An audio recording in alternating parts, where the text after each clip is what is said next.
Postman के जो head boss थे उन्होंने जब देखा कि एक ऐसा लिफाफा आया है जिसके के ऊपर एड्रेस के ऊपर बस लिखा हुआ है टू द गॉड और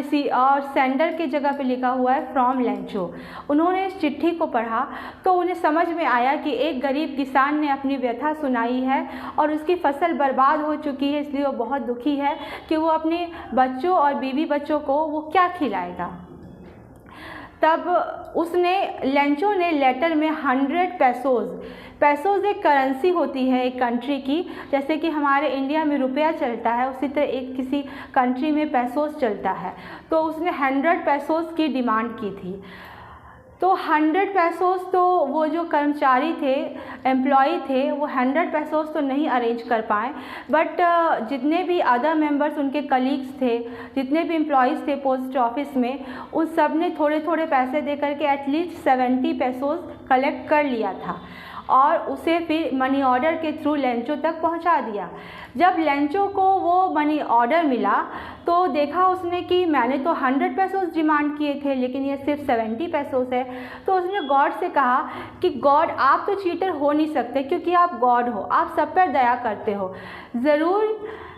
ये किसी पोस्ट मास्टर की गलती है, उसने ही आपने ज़रूर 100 पैसोज़ भेजा होगा और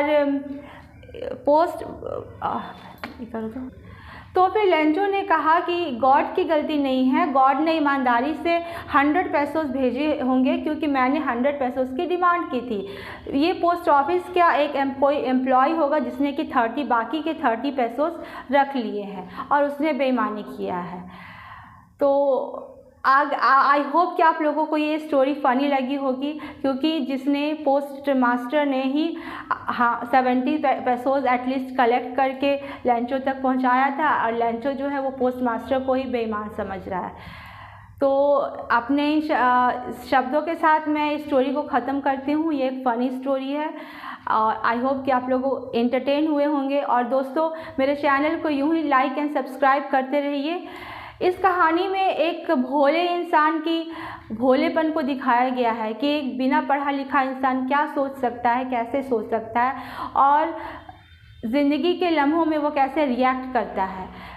तो आप लोग आई होप कि आप एक गरीब किसान के इस स्टोरी के थ्रू आप एक गरीब किसान के फीलिंग्स को ज़रूर समझेंगे।